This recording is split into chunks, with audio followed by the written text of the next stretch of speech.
Sir. ప్రారంభిస్తానండి. Thank you. Hari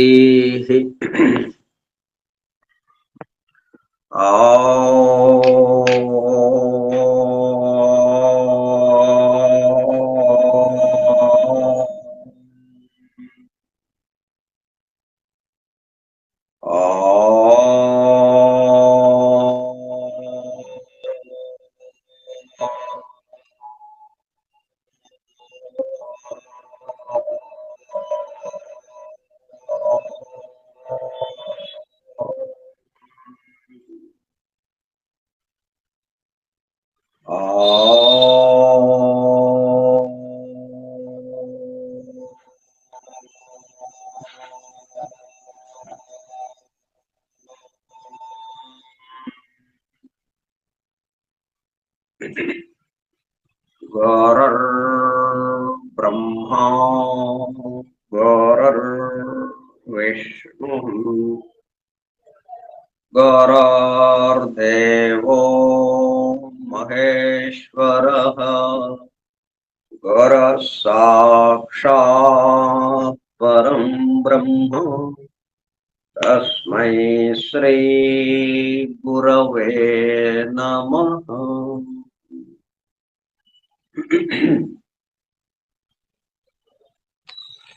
ఓం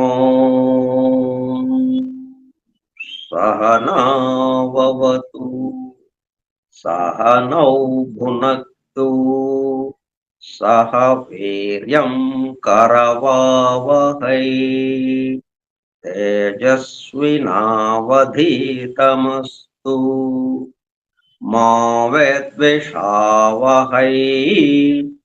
ఓం శాంతి శాంతి శాంతి.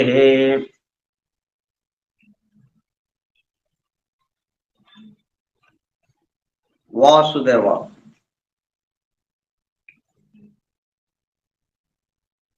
26/8/2025 మంగళవారము రాత్రి 9 గంటల సమయం.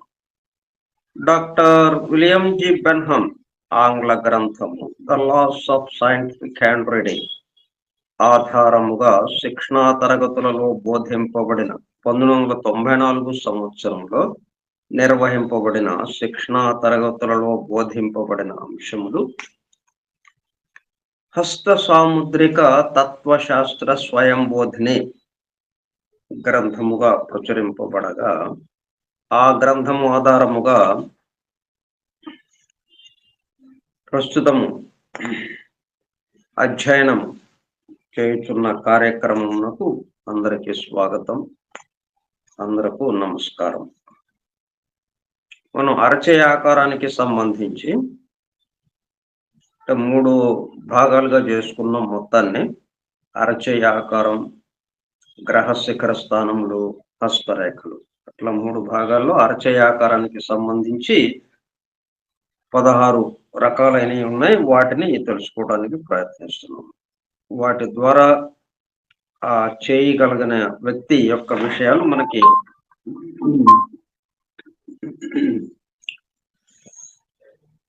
చేతిపై వెంట్రుకలు, చేయి మొత్తం గురించి తెలుసుకుంటున్నాం మనం. ఇప్పుడు 8వ విషయం అది చేయి మొత్తం గురించి. అది బొమ్మ కూడా నేను పోస్ట్ చేశాను టెలిగ్రాము హస్త సాముద్రిక తత్వశాస్త్ర స్వయంబోధిని దాంట్లో ఈ బొమ్మని పోస్ట్ చేశాను. ఈ చేయి మొత్తం గురించి అంటే 3 భాగాలుగా మానసిక ప్రపంచం, వాస్తవిక ప్రపంచం, భౌతిక ప్రపంచం, mental world, practical world, physical world, ఇట్లా 3 భాగములుగా చేయటం జరిగింది. హోమియోపతిలో ఎట్లాగైతే మైండ్, వైటల్ ఫోర్స్, ఫిజికల్ బాడీగా విభజించినట్లుగా mental world, practical world, physical or baser world 3 విభాగములు. ఎందుకంటే పైన తెలిపిన వాటిలో ఏదో 1 లేక 2 లేక 3 కూడా మనిషిని గైడ్ చేస్తూ ముందుకు నడిపిస్తూ ఉంటుంది. కనుక ఇట్లా మనం విభాగాలు చేసుకోకపోతే మొత్తంగా ఒక్కసారిగా మనం చెప్పుకోలేం. ఇప్పుడు వాస్తవంగా ఏంటి, మనిషి నిలబడ్డాడు. మొత్తంగా ఒక్కటేగా ఒకటి నిలబడింది అక్కడ. మొత్తం వాడి యొక్క 7 శరీరాలు అక్కడే ఉన్నాయి. వాడి యొక్క ప్రయాణం ఈ పరిణామంలో మొత్తం అక్కడే ఉంది. ప్రస్తుతం ఎక్కడున్నాడో అక్కడే ఉంది. ఇది కూడా టోటల్‌గా ఒక్కడు కనిపిస్తున్నాడు అక్కడ. దాంట్లో ఇవన్నీ ఉన్నాయి. కానీ మొత్తంగా కలిపి మనం వెంటనే చెప్పలేం. అందుకని దాన్నేం చేస్తున్నాం మనం విభాగాలుగా చేసుకుంటాం. లోకాలు కూడా 7 అని మనం అనుకుంటున్నాం. కానీ మొత్తం కలిపి ఒక ముద్ద. మనం దేనికి సంబంధించి ఆలోచిస్తుంటే ఆ లోకంలో ఉంటాం మనం అంతే. ఇప్పుడు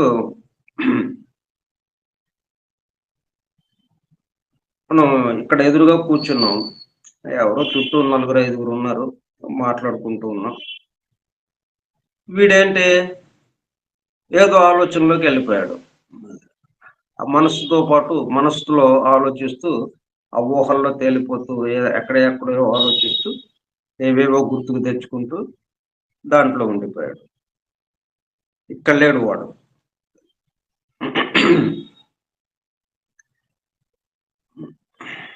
అప్పుడేంటి వాడికి మానసిక లోకంలో వాడు ఉన్నట్టుగా లెక్క అవుతుంది. లేకపోతే భౌతిక లోకంలో ఉన్నట్టుగా అవుతుంది. అంటే ఏదో ఒకదానికి సంబంధించిన వాళ్ళంగా ఉంటున్నాం మనం. కానీ ఇక్కడేంటి మొత్తం అన్ని లోకాలు కలిపి ఒకటే ఇదిగా, అన్ని శరీరాలు కలిపి ఒకటే ఇదిగా. ఇట్లా సరిహద్దులుగా ఏముండదు. మనం ఎక్కడుంటే దానికి సంబంధించి అన్నట్టుగా. అక్కడ ఉప్పొంగటం.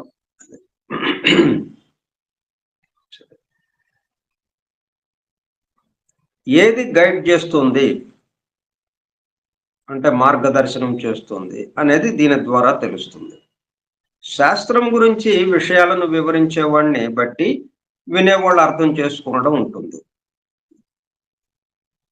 వివరించేవాడిని బట్టే కదా వినేవాళ్ళు అర్థం చేసుకోవటం. శాస్త్రంలో నిష్ణాతులైన వారు చెప్తున్నారు అనుకోండి, బాగా అర్థం అవడానికి అవకాశం ఉంటుంది.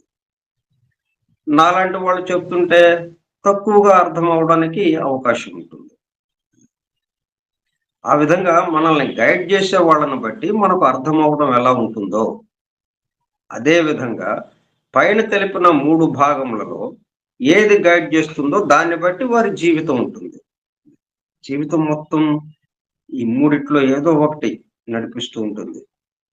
ఇంత ప్రధానమైన విభాగం ఇది. Hand as a whole. అందుకని చెయ్యి మొత్తంగా మనం చెప్పుకుంటున్నాం. అఫ్ కోర్స్ మనం ఏ వరల్డ్‌కి సంబంధించి వ్యవహరించడం ఉంటుందో దానికి తగ్గట్టుగా అరచేతిలో ఆ వరల్డ్ ఎక్కువ పొడవుగా ఉండడం జరుగుతుంది.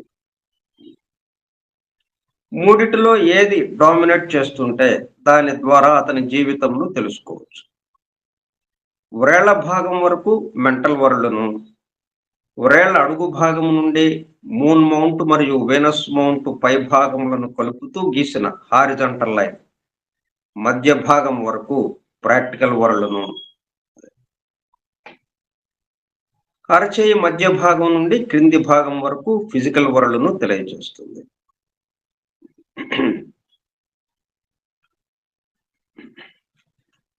మెంటల్ వరల్డ్ మనస్సు ఆధిపత్యం వహిస్తుంది, ఆలోచన శక్తి ఎక్కువ. ఫిజికల్ వరల్డ్ వ్యాపార వ్యవహారములలో నిపుణత.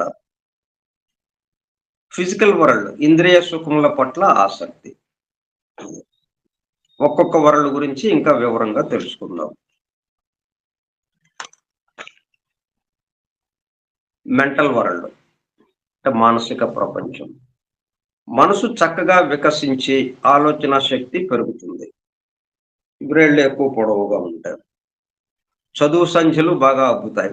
సాధారణముగా సైంటిస్టులు, డాక్టర్లు, ఇంజనీర్లు ఈ కోవకు చెందుతారు. కవులు, రచయితలు కూడా. ఉద్యోగము, వ్యాపారము మనసుకు పని కల్పించేవిగా ఉండాలి. ఆధ్యాత్మిక విషయాల పట్ల ఆసక్తి. అయితే ఈ భాగం ఎక్కువ పొడవుగా ఉండి, మధ్య భాగం తక్కువ పొడవుగా ఉన్నప్పుడు అంటే ప్రాక్టికల్ వరల్డ్. అంటే వాస్తవిక ప్రపంచానికి సంబంధించిందేమో తక్కువ పొడవు, తక్కువ ఎత్తు. అలాగే ఆధ్యాత్మిక విషయాలకి సంబంధించి అది ఎక్కువ పొడవుగా. అంటే వరేళ్ళు కదా! అక్కడి నుంచి అక్కడికి ఎక్కువ పొడవుగా ఉన్నప్పుడు ఏం జరుగుతుంది? లోక వ్యవహారములలో తెలివి తక్కువగా ఉంటే సంపాదించడం తక్కువగా ఉంటుంది. తెలివితేటలు బాగానే ఉంటాయి గానీ, లోక వ్యవహారంలో వాస్తవిక ప్రపంచంలో ఎవరితో ఎట్లా మెలగాలో ఈ విషయాలన్నీ అంతగా మనం గ్రహించలేం. దాంతో మనం తెలివి తక్కువగా ఉండి సంపాదించడం తక్కువగా ఉంటుంది.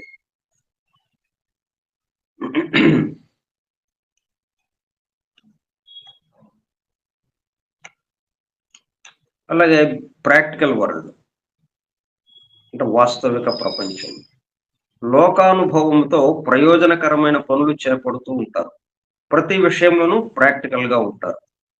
ప్రయోజనం లేకుండా పనులు మొదలుపెట్టరు. ఈ పని ద్వారా ఎంత సంపాదించవచ్చు అని ఆలోచించి పని మొదలుపెడతారు. ఎందుకంటే అరచేయి మధ్య భాగంలో మౌంటు స్థానములు ఉండడం వల్ల వ్యాపార వ్యవహారములు, ప్రయోజనముతో కూడిన పనులు, ప్రతి విషయంలోనూ విజయం సాధించాలి అనే పట్టుదల, ప్రతి పనిని లెక్క ప్రకారం చేయడం ఉంటాయి. అందువల్ల వ్యాపారం, రాజకీయ రంగం, యుద్ధం, వ్యవసాయం మొదలైన రంగాలలో రాణించడం ఉంటుంది. ప్రతిదీ డబ్బుతో ముడిపెట్టడం ఉంటుంది. ప్రతి పనికి దానికి తగ్గ ప్రతిఫలమును కోరడం ఉంటుంది. ఇక 3 physical world are baser world అంటే భౌతిక ప్రపంచం. చిన్న కోరికలతో జీవితాన్ని వెళ్ళబుచ్చుతుంటాడు. ఇది ఎక్కువ పొడవుగా ఉంటాయి. ఇంద్రియ సుఖములకు ఎక్కువ ప్రాధాన్యత. ఒకటి ఎక్కువ పొడవుగా ఉందంటే అర్థం ఏంటి? మిగతాయి ఆటోమేటిక్‌గా తగ్గిపోతాయి. మిగతాయి తగ్గినాయి అంటే దాని యొక్క లక్షణాలు ఇతని ద్వారా పనిచేయటం లేదు. తక్కువగా పనిచేస్తున్నాయి. ఇతని ద్వారా ఏ లక్షణాలైతే ఎక్కువగా పనిచేస్తుందో దానికి తగిన విధంగా ఈ అరచేయి రూపొందించబడుతుంది. ఎందుకంటే మనకి తెలుసుకోవడానికి, అట్లాగే అతను వెళ్ళటానికి వీలుగా అతను ప్రయాణం చేయాలి. ప్రయాణం చేయాలంటే వాహనం కావాలి. ఆ వాహనంగా ఉపయోగపడటానికి అరచేయి.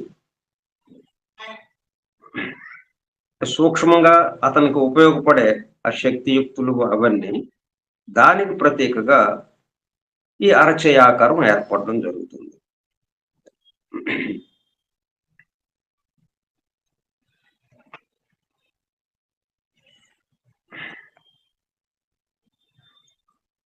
అరచేయి గరుకుగా ఉంటే పై లక్షణం అధికమవుతుంది. అంటే ఇంద్రియ సుఖాలకి ఎక్కువ ప్రాధాన్యత ఇవ్వటం. డబ్బు చేతికి వస్తే ఉపయోగకరంగా ఖర్చు పెట్టడం ఎలాగో తెలియదు. అందం అంటే ఇష్టం కానీ అసభ్య చిత్రాలు, బ్లూ ఫిలిమ్స్, సెక్స్ సాహిత్యంతో సంతృప్తి చెందుతుంటాడు. కృత్రిమ ఆకర్షణలను ఇష్టపడతాడు.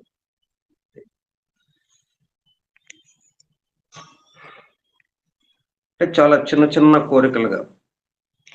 దీనికి తోడు అతని యొక్క వ్రేళ్ళ మొదలు మందంగా ఉంటాయి ఆటోమేటిక్‌గా.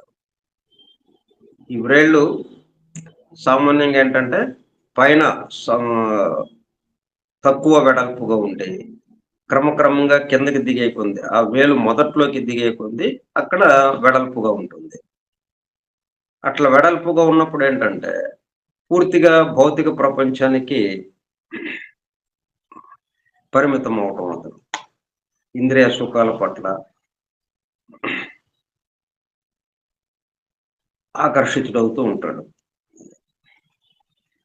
కొంతమందికి అట్లా కాకుండా కింద సన్నగా ఉంటుంది. ఈ వ్రేలు యొక్క దిగువన సన్నగా ఉండేటప్పటికి ఈ వ్రేళ్ళ మధ్యన ఖాళీ స్థలం ఎక్కువ అవుతుంది. ఆ గ్యాప్. ఒక వేలికి మధ్యన కొంతమందికి గ్యాప్ ఉండదు. కలిసిపోయినట్టుగా ఉంటుంది. ఎందుకంటే వ్రేలు అడుగున మందం ఉండటం వల్ల. అటువంటి వాళ్ళేమో భౌతిక సుఖాల పట్ల ఆసక్తిని కనపరుస్తారు. ఇంద్రియ సుఖాలు వీటికి పూర్తిగా భౌతిక స్థాయిలో ఉండటం ఉంటుంది. అదే వ్రేళ్ళ మధ్యన సందెక్కువుంటే ఇటు భౌతిక విషయాల పట్ల ఆసక్తి తక్కువగా ఉంటుంది. స్వేచ్ఛగా ఉండటానికి ఇష్టపడుతుంటాడు.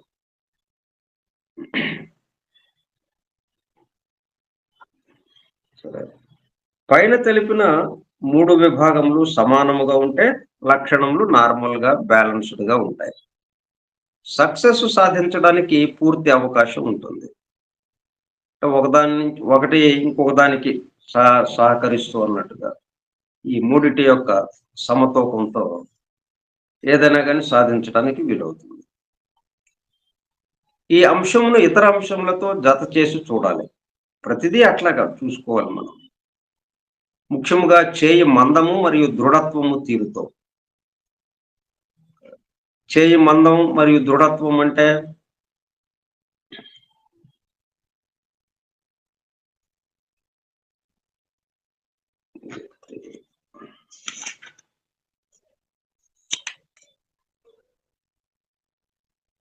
అక్కడ ఏం చెప్పుకున్నాం, మందము మరియు దృఢత్వం యొక్క తీరులో అతి మెత్తని సాగే తత్వము, గట్టితనము. ఇట్లా 4 రకాలు చెప్పుకున్నాం. 4 రకాలుగా ఉండొచ్చు అని అరచేయి.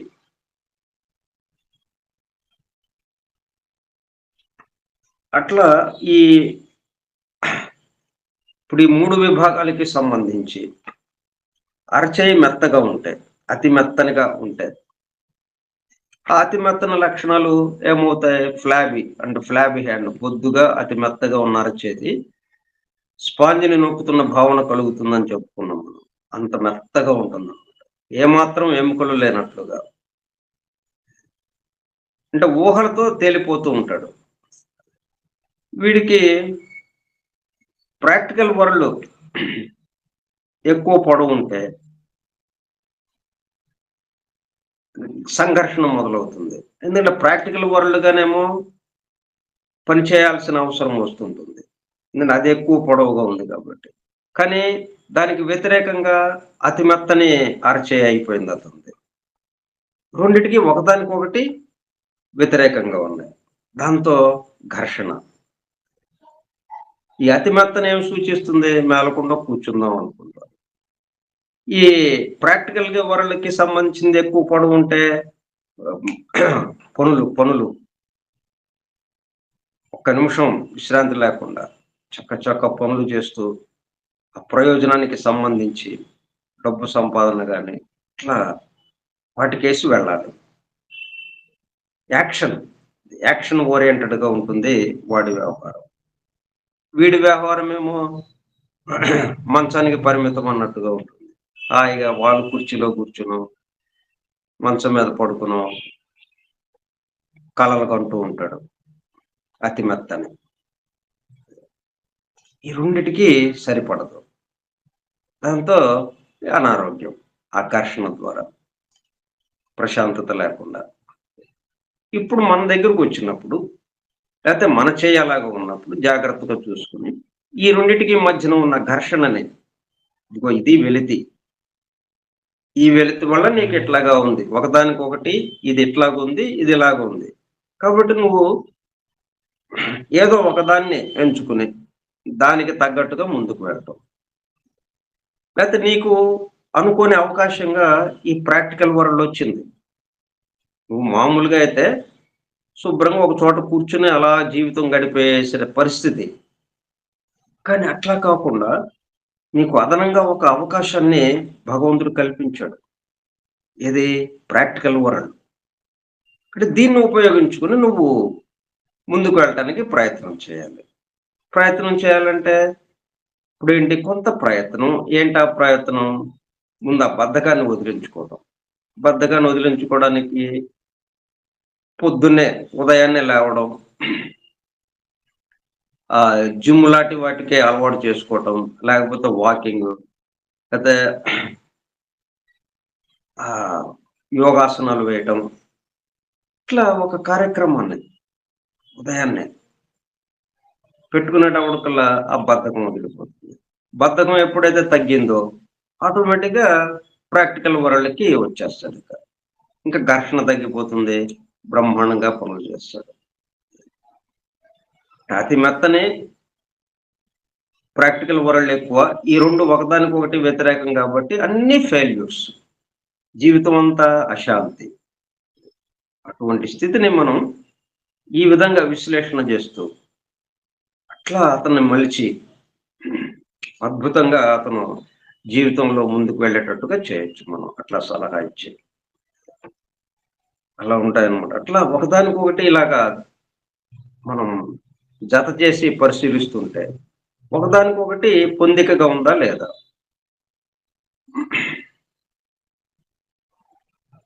ఇప్పుడు వీడికి ఎట్లాగుండాలి? అతి మెత్తని అతి మెత్తని అరచేయి ఉన్నవాడికి ఈ 3 వరలలో ఏది ఎక్కువుండాలి? అంటే ఈ 3 వరలలో సమంగా ఉంటే కొంచెం ఏదన్నా ముందుకు వెళ్ళటానికి వీలవుతుంది. కానీ ఈడు మెంటల్ వరల్డ్ ఎక్కువుందనుకోండి, అంటే వేళ్ళు పొడవుగా ఉన్నాయనుకోండి. వ్రేళ్ళు పొడవుగా ఉంటే మెంటల్ వరల్డ్‌కి సంబంధించి ఇంగా ఉంటుంది. అప్పుడేంటి పూర్తిగా ఊహాలోకంలోకి వెళ్ళిపోతాడు. కానీ ఆ ఊహాలోకానికి సంబంధించి ఉపయోగపడేటట్టుగా దాన్ని రూపొందించుకోవటం. ఎలాగో ఊహలు అందరికీ ఊహించే శక్తి లేదు. ఉండదు అందరికి. ఆ ఊహించే శక్తి ఉందంటే అదొక మనకి ఒక గిఫ్ట్. ఆ ఊహించే ఊహాశక్తి అందరికి ఉండదు. కాబట్టి ఆ ఊహాశక్తిని ఉపయోగించుకొని ఇందులో 2 డబుల్ బెనిఫిట్ ఇక్కడ. డబుల్ ధమాకా లాగా. ఇటేమో మెంటల్ వరల్డ్‌కి సంబంధించిన వ్రేళ్ళు పొడవుగా ఉన్నాయి. ఇక్కడేమో అతి మెత్తని చెయ్యిగా ఉంది. కాబట్టి ఈ రెండిటిని పట్టుకొని పూర్తిగా ఊహాలోకంలో ఉంటాం కాబట్టి, దానికి సంబంధించిన విషయాలతో మనం ముందుకు వెళ్తాం. అట్లా ఉపయోగించుకుంటాం. అప్పుడు అద్భుతమైన విజయాలు సాధించొచ్చు అతను. అట్లా మనం ఒకదానికొకటి. అందుకని ఈ విషయాలన్నిటిని మనం విశ్లేషణ చేసుకుంటూ ఉంటే, అతన్ని ఏ మాదిరిగా మలచొచ్చు. అంటే ఒక శిల్పి ఎట్లాగైతే శిలని శిల్పంగా మలుస్తాడో అట్లా మలచొచ్చు మనం.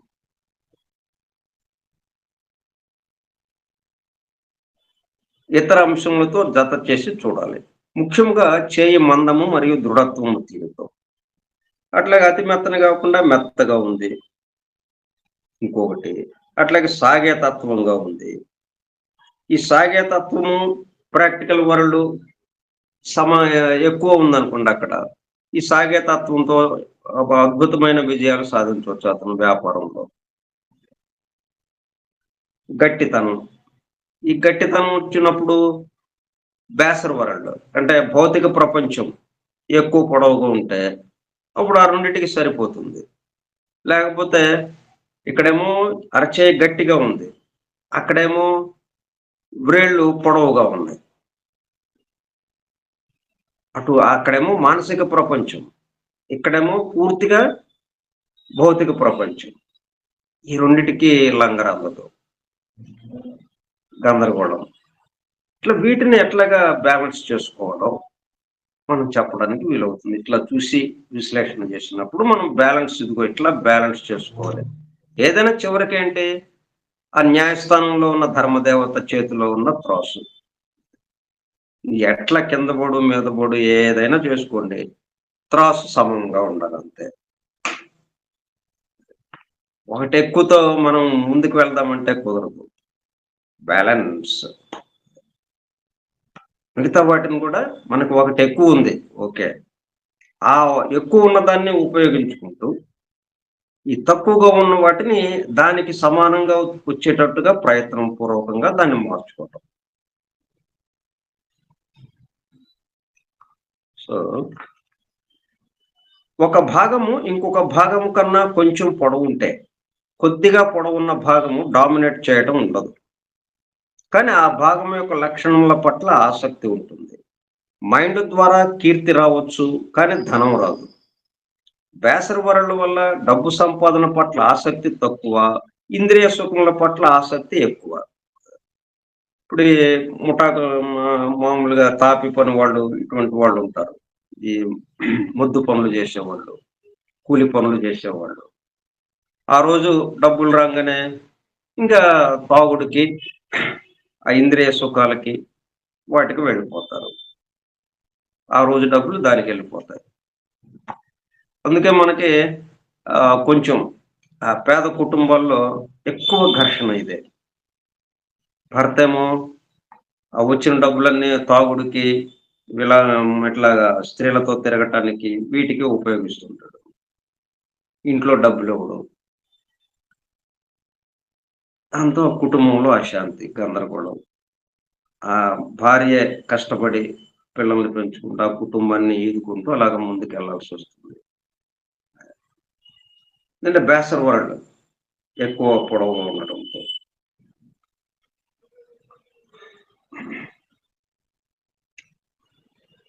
డబ్బు సంపాదన పట్ల ఆసక్తి తక్కువ. ఆ వచ్చిన రూ. 10 ఇంద్రియ సుఖముల పట్ల ఆసక్తి ఎక్కువ కాబట్టి దానికి ఖర్చు పెట్టేస్తుంటాడు. పై 2 భాగములను కలిపితే మెంటల్ స్ట్రెంగ్త్ ద్వారా సంపాదనకు అవకాశం మరియు సక్సెస్‌కు అవకాశం ఉంటుంది.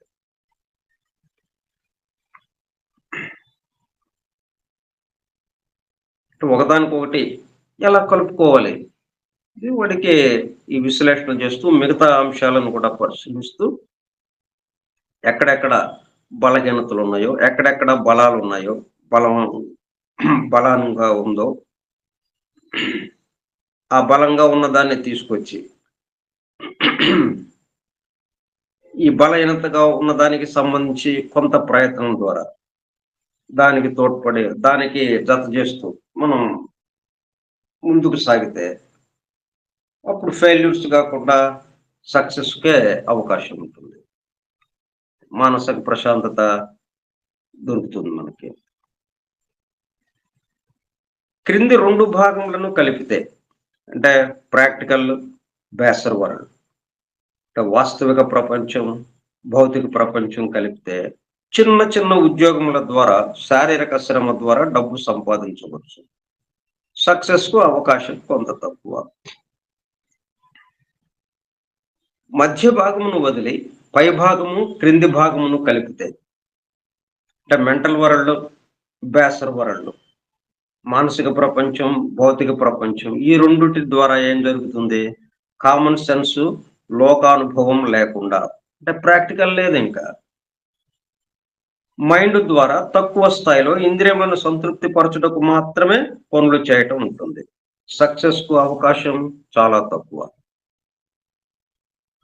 ఇలా జరుగుతుంటాయన్నమాట. ఇప్పుడు ఎందుకు ఈ శాస్త్రం నేర్చుకుంటున్నాం మనం?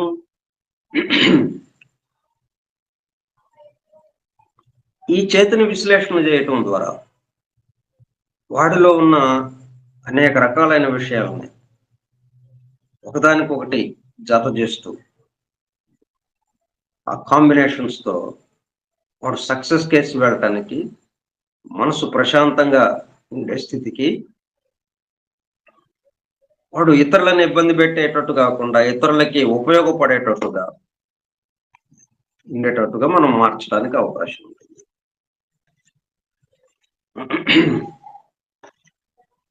అంటే మామూలుగా అందరము ఎలా జీవితం గడుపుతుంటాం? మనకొక నిర్దిష్టమైన ఫిక్స్‌డ్ ఇగో ఈ మాదిరిగా, ఈ జన్మకి ఈ మాదిరిగా మీరు పొండి. ఈ మాదిరిగా జీవించండి. ఈ కష్టాలు, ఈ సుఖాలు, ఇట్లాగా కొన్ని కష్టాలు, కొన్ని సుఖాలు వీటితో అంటే ఏమాత్రం అభివృద్ధికి అవకాశం లేకుండా అన్నట్టుగా అట్లా జీవితం గడిచిపోతూ ఉంటుంది. దాన్ని మనం దిశ మార్చి అభివృద్ధి కేసి మనం వెళ్ళేటట్టుగా ఈ హ్యాండ్ రీడింగ్ ద్వారా అతనికి మనం సలహా చెప్పడానికి వీలవుతుంది. అతని సంగతి తర్వాత ముందు మనకి ఉపయోగపడుతుంది ఇది ప్రధానంగా. ముందు మనం ఈత నేర్చుకుంటే ఇంకొకటికి ఈత గురించి చెప్పొచ్చు మనం. వాడు ఈత నేర్చుకోవడంలో సహాయం చేయొచ్చు మనం. ముందు మనం ఈత నేర్చుకోవాలి. అంటే మన చేయి మనం చూసుకోవటం రావాలి. ముందు మనకి చదవటం రావాలి. మన చేతిని మనం హ్యాండ్ రైటింగ్ ఇది ఒక గ్రంథం. సాముద్రిక తత్వశాస్త్ర స్వయంబోధిని అనే గ్రంథం అంటున్నాం కదా! ఎక్కడుంది గ్రంథం? ఈ ప్రింట్ అయిన పుస్తకం కాదు. మీ చేయి. మీ చేయే ఒక గ్రంథం. ఈ గ్రంథంలో ఏముంది? ప్రారంభం నుండి అంతం వరకు. అంటే సృష్టి ప్రారంభం నుండి సృష్టి అంతమయ్యే వరకు అన్నట్టుగా. అంటే ఎక్కడి నుంచి వచ్చామో మరలా అక్కడికి వెళ్ళేటట్టుగా ఏర్పాటు చేయబడినటువంటి ఈ సృష్టికి సంబంధించి మన యొక్క అభివృద్ధి ఏ ఏ వర్గుల్లో ఎట్లెట్లాగా వెళ్ళాము సమస్తము దీంట్లో దర్శనమిస్తుంది. మొత్తం రికార్డ్ అయిపోయి ఉంది. ఆకాశిక రికార్డ్స్ లో ఎలాగైతే ఉందో ఆకాశంలో మొత్తం మనదంతా రికార్డ్ అయి ఉంది. ఎప్పుడైనా చదువుకోవచ్చు మనం అది. కాకపోతే మనం దానికి తగిన పరికరాలను మనం ఏర్పాటు చేసుకుంటే. మనం ఒకళ్ళకొకళ్ళు మాట్లాడుకుంటున్నామంటే తగిన పరికరం ఉంది కాబట్టే కదా! ఫోన్ ఉంది కాబట్టి మనం ఒకళ్ళకొకళ్ళం ఎంత దూరంలో ఉన్నారు గానీ దగ్గరగా ఎదురు బదురు కూర్చున్నోళ్ళం అన్నట్టుగా మాట్లాడుకుంటాం.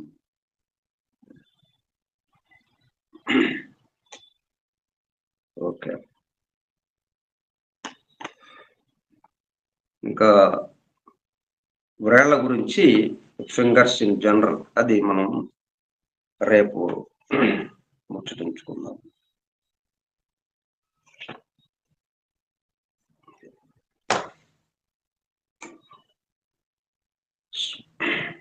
ఓం సహనావతు సహనౌ భునక్తు సహ వీర్యం కరవావహై తేజస్వినావధీతమస్తు మా విద్విషావహై. ఓం శాంతి శాంతి శాంతి. స్వస్తి ప్రజాభ్యః పరిపాలయంతాం న్యాయేన మార్గేణ మహిం మహిషాః. గోబ్రాహ్మణేభ్యః శుభమస్తు నిత్యం. లోకాః సమస్తాః సుఖినో భవంతు. లోకాః సమస్తాః సుఖినో భవంతు. లోకాః సమస్తాః సుఖినో భవంతు.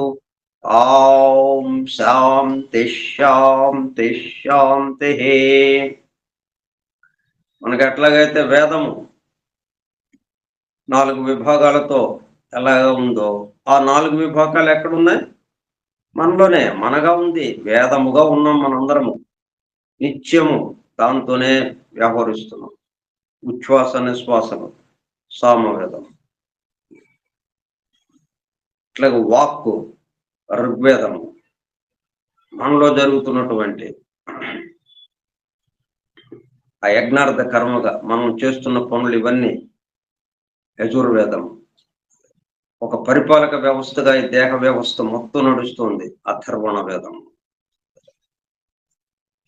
అట్లాగే ఈ సాముద్రిక తత్వశాస్త్ర స్వయంబోధిని తత్వశాస్త్రం ఎక్కడుంది? మన అరచేయి.